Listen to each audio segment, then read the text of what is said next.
I remember that she was telling me that I was being very, very brave and it's okay to speak up, but I was still not ready. I think one day it was just like, what about other people? Like, I've got to do something. I'm so honored to say that mental health is my life mission. That's why I am on this earth.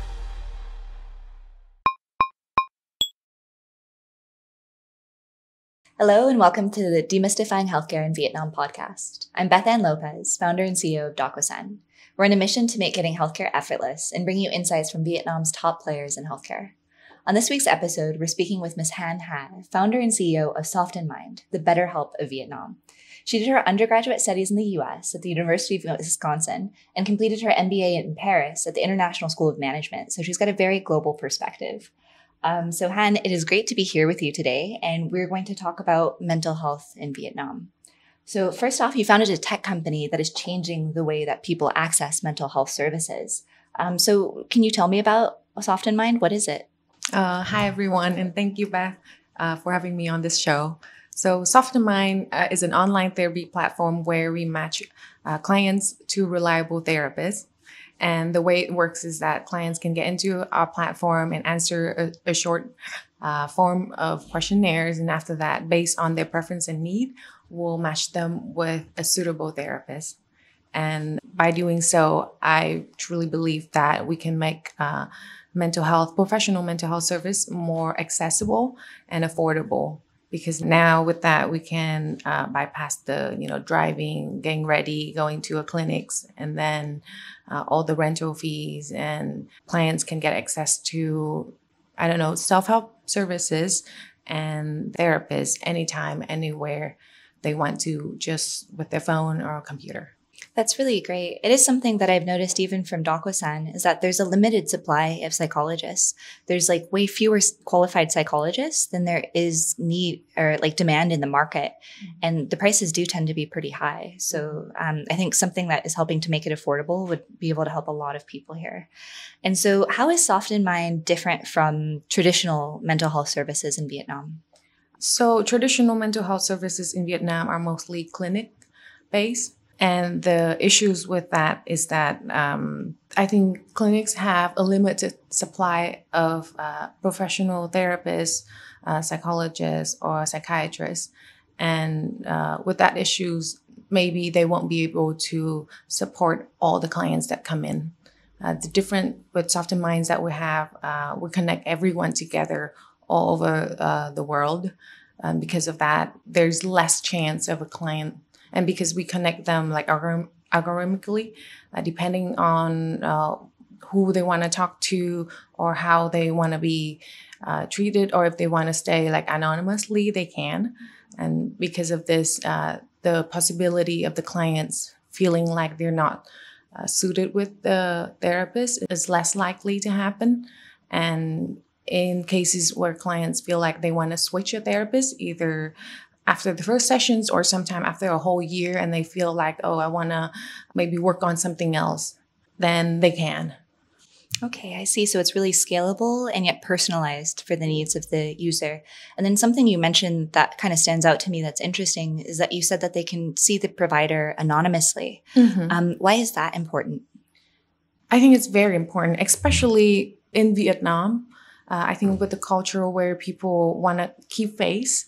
And a lot of the time, people who are in a bit like a higher level, or sometimes they could be people who are well known to the public. And these people struggle too. And I think they would be really scared of like going to and seeing someone in person just because they're afraid that their name is going to pop up somewhere.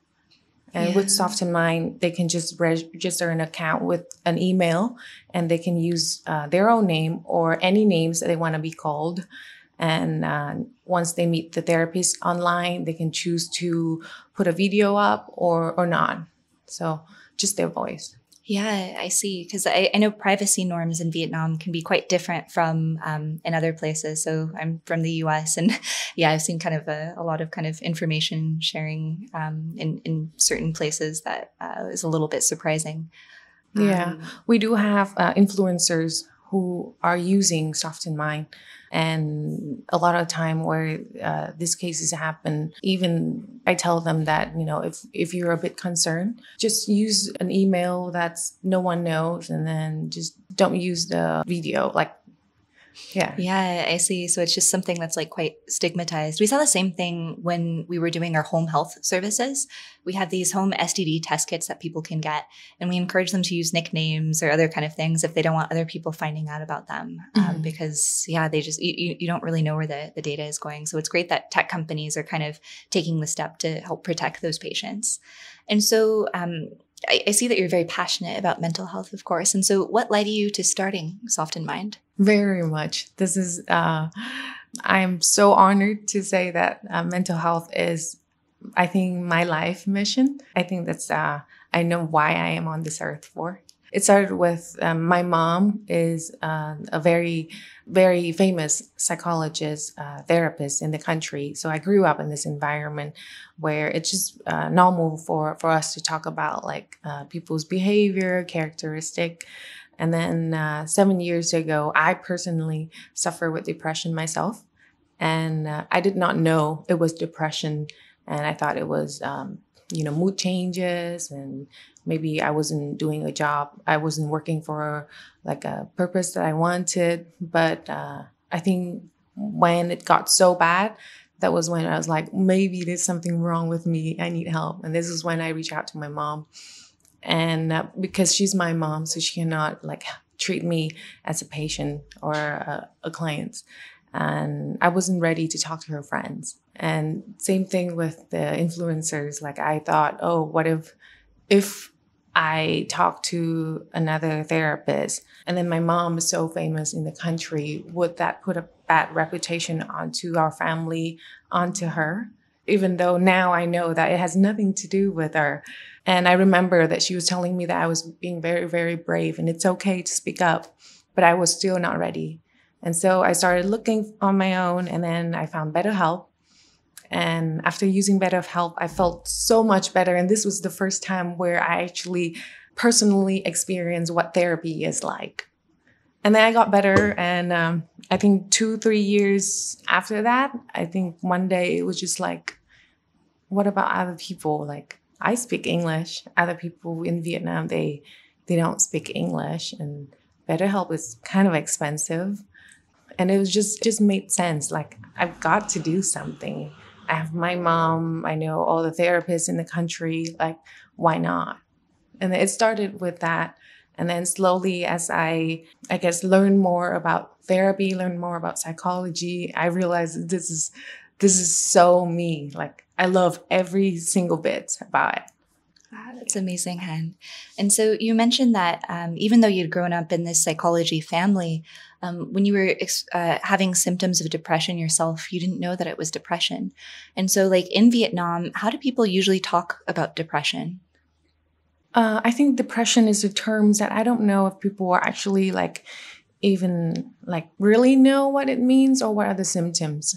Depression, anxiety, and stress-related disorders are the 3 most common mental health issues in Vietnam and also in the world. But people don't see them as depression or anxiety, but people will see how it affects their life. For example, another way to explain depression that people can feel very relatable is, too much sleeping or not sleeping enough, too much eating too much, or not eating enough, but start feeling really negative about life. You feel like your life value doesn't mean anything, and then you lost hope for what's coming next. And we started, not wanting to talk to other people. Or anxiety would be something you're consistently worried about relationship issues or family issues or work issues. I see. So people are aware of the symptoms, but they don't know that it's actually a potential mental health issue. Mm-hmm.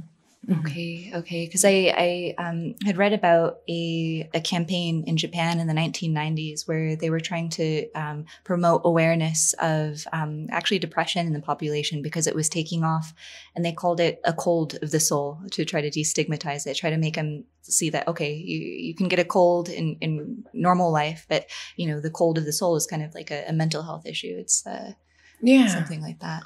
Yeah, definitely. I think depression, a cold of the soul, is such a great way to put it. Yeah. Okay. And so how would you describe the current state of mental health care in Vietnam? So what do people usually do when they start expressing those symptoms? I think the word to use is infancy. Right now, so before I started SoftenMind, I was doing a lot of market research. And then I did this kind of like questionnaire. And I asked a bunch of people, random people and my friends. And it turned out that 89% of the people who answers the questionnaire have once thought of looking for, like, talking to a therapist, either for themselves or their loved ones. Wow. But only 4% actually did therapy. So 90% almost like have a need for it, but only 4% actually got some sort of help. Wow. Yeah, because the two main reasons were because, one, it was too expensive. Right now, mental health sessions, a therapy session is between, I think, $30 to could be like $200. And the second reason is that even if they want to, they don't know where to go.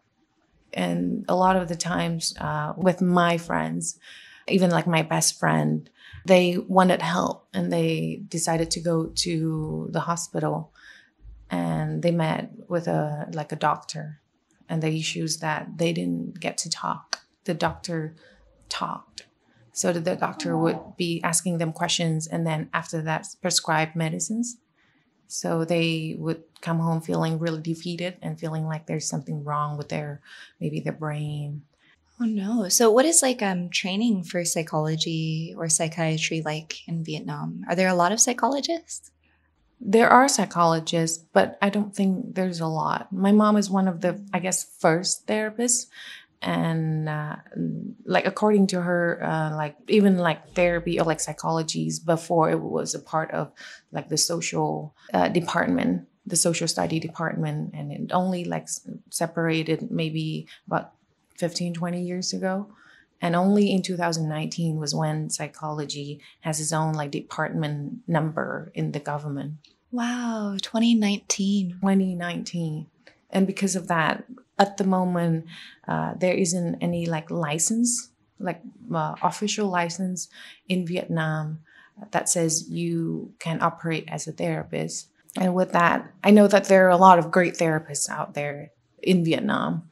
And mostly these people would receive training from universities and get their master's degree in counseling. But there are also a lot of people who, I think the goal is to help people. Maybe they didn't really go through proper training. Therefore, we don't know if the service they're giving to clients are actually real therapy qualified services or not. Yeah, we noticed the same thing on Docosan too. I was quite surprised to see that there was no licensing requirement for therapists at all in Vietnam. And so then we had to kind of come to a decision on what we were going to do to, like, who could we allow onto the platform as a psychologist. And so we came up with the conclusion that, okay, you have to have some sort of like master's in psychology, because we saw a lot of people saying, they're life coaches or something similar like that. But we didn't feel comfortable having them talk to patients who might be going through something else. So it seems like there's still a lot to be done in terms of like policy and even like recognizing the specialty itself here. Mm-hmm. Yeah. Okay. And so how is mental health care different in Vietnam compared to other countries? I know you spent a lot of time in the US and in France. And so, yeah, what are some of the differences? I think compared to like in the US or like in France where I was living for a while, I realized that like professional mental health services are very common. And at schools, we had school counselors who kind of like a therapist that we could go to and talk to if we were struggling. And then we also have people who like volunteer. We have like PhD students and master like counseling students are there volunteering and supporting other students. So they don't have this in Vietnam in the schools? Not in public schools. Private school right now, a lot of the RMIT, Fulbright, a lot of the great universities, they're doing that. And that's such a good thing that what they're providing to the students. Yeah, but so what happens to the students in the public schools if they have mental health issues? I don't know, actually, to be honest. I think that maybe, and I hope that they could, talk to their friends or to a teachers that they can feel safe with. But right now, I don't really think that there's an actual like safe outlet for them to go to at school yet. Yeah, maybe we should do some kind of outreach with the public universities in case the students are suffering. They get them aware of SoftenMind and other options. Yeah. Yeah. Yeah. And another thing is, I think, so in the US or in France, I think their country would move from people struggling with mental health issues to offline clinics and then to online. And Vietnam, we're kind of like skipping the offline clinics part. So we're going straight from people suffering with mental health issues to online.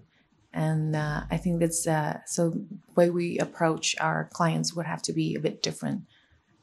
Yeah, I see. That is interesting, the idea of kind of leapfrogging. Yeah. The way there's, no landlines or anything, you go straight to cell phones. And so instead of going to a therapist's office and, the typical image of like sitting on a couch or something, and you just do it online, I think it lends itself very well to that because of all the stigma and difficulties.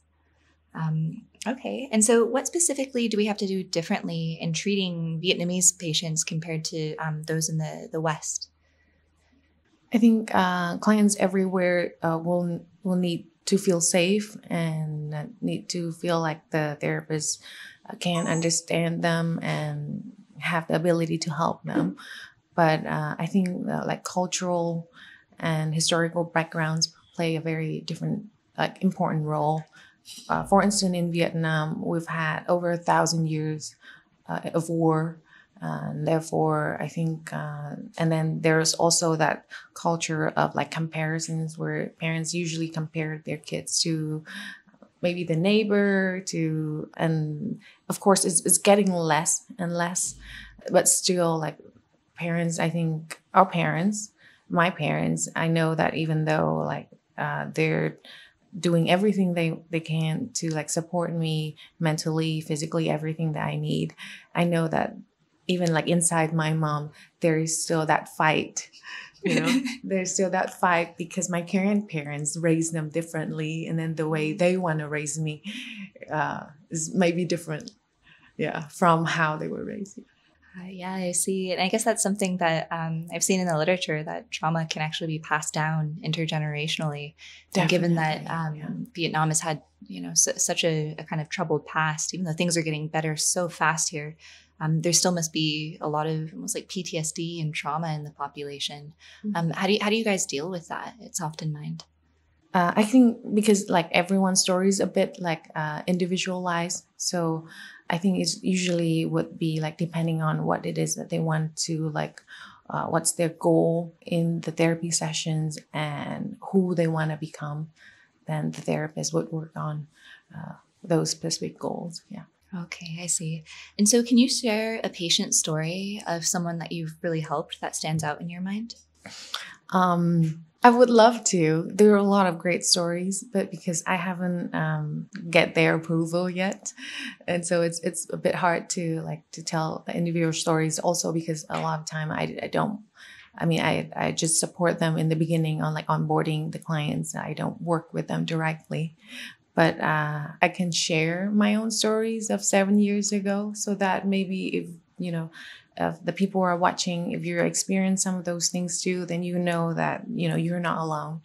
So 7 years ago, and the moment where I realized that I needed help was when for a month continuously, I wake up with tears running down my eyes. And I think people who are struggling with depression, they know that too.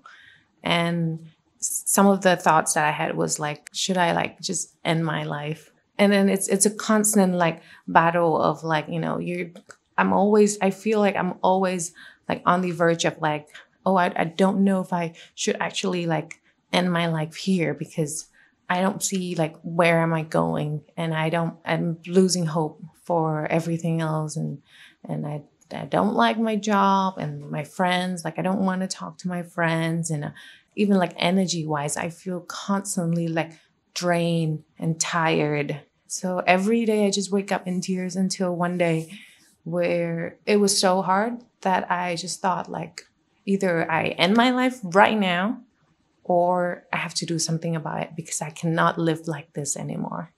And that was when I realized like, oh my God, like I need help. Yeah. Wow. So it literally becomes a life and death issue. And so, and then from there, you got that help through BetterHelp Yeah. online? First Yeah. was my mom, and then reading about like potential like support systems, and then BetterHelp. Okay. Well, thank God you were able to get the help. And then now your whole mission is helping others get out of that bad period of time. And yeah, I think you'll be able to help a lot of people, Han. I think it's so important. Yeah, I want to say that it's it's talking about suicidal can sounds very, very scary. And maybe I was in that stage and I was like really thinking about it, but maybe I didn't really think that I would do it. But the issue is that a lot of the time when the idea is there in their head, and even though they don't want to do it, sometimes they might struggle with, there's a certain situation that appear in their life where they would feel completely lost, and maybe that one simple second of negative thought could lead to something really, really horrible. Yeah, and can be surprisingly common. A lot of people that like friends and family, might have experienced it. And so given that it's a pretty like common thing for people to go through some sort of like mental health issue during their lives, what are some of the challenges in scaling it and bringing like mental health care services to a mass audience in Vietnam specifically? I think we have to overcome the stigma. I really hope that people would be more open to talking about their own struggles. And I think that's the only way for other people to maybe like even know that they're struggling, and then maybe can do something to support. And then there's also, right now, there's a lack of professional trained therapists. And I really hope that there are more people who would get into this the service work. And yeah. Yeah, definitely. And so how big is this opportunity in Vietnam? So in 2021, over 30 million people struggle with at least one mental health issues. 30 million people, that's about a third of the population. Yeah. Wow. And so I think the opportunity is really big. There's so many things we could do. We can treat people with mental health issues, or we can do like preventions services.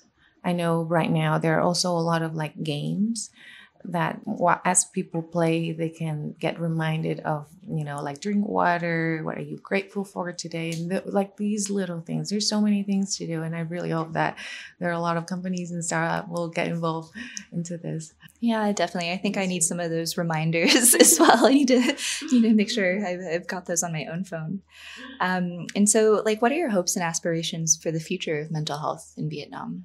Yeah, so I guess, as I said, I really hope that more people will be open to talk about mental health issues, and then there will be more people who want to join and then be a part of SoftenMind, or if not, start your own startup. The more we do it, I think the better it is for the society, for everyone. Just like imagine how would your life would be if you're not scared, if you're not afraid, if you're not, if you're not controlled by beliefs or like things that you tell yourself. Like, what if you're just completely happy? Like, how would your life be? And I keep telling people that, like, imagine that. And that's where you have to go. Don't lose that faith. Amazing, Han. And so what technologies are you excited about in mental health today? I think definitely AI. Definitely.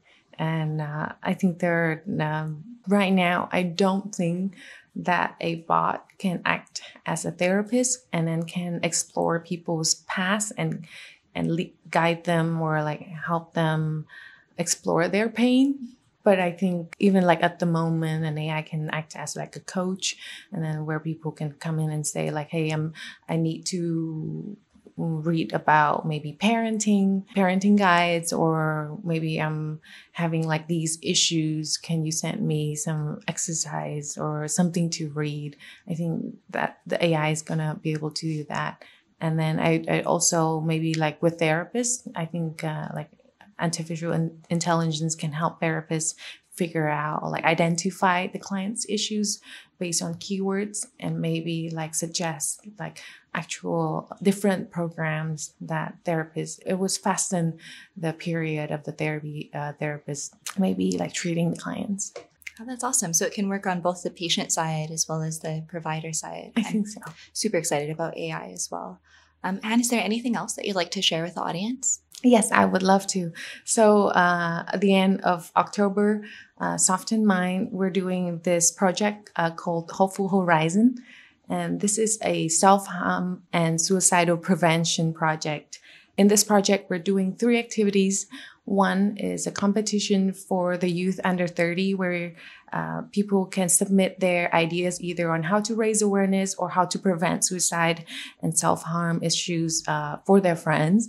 The second one is a summit where we'll have a lot of therapists and professionals from over the country flying to Ho Chi Minh City and to sit together, and we'll have like a very nice panel discussion sharing what's the current stage of mental health and the suicide, like self-harm issues in Vietnam, and what are the ways that therapists, professionals, and maybe the government could step in and help. And then third one is a gala where influencers and people can all participate, and we'll give out prizes for the winning team. So I really encourage anyone who are under 30, submit your idea. Anything is fine, whether, you think it's a card game or whether, it's a technology startup idea, anything. Join in. The deadline for the first round is September 9th. Okay, amazing. We'll make sure to put links to all of that in the description, so that way our listeners can join in and take part, especially if they're here in Vietnam with us. So thank you so much for this really fascinating conversation, Han. Our listeners can find Han at SoftenMind.com and at Docosan. Links will be in the description. Thanks for listening, and catch you later on the next episode of Demystifying Healthcare in Vietnam.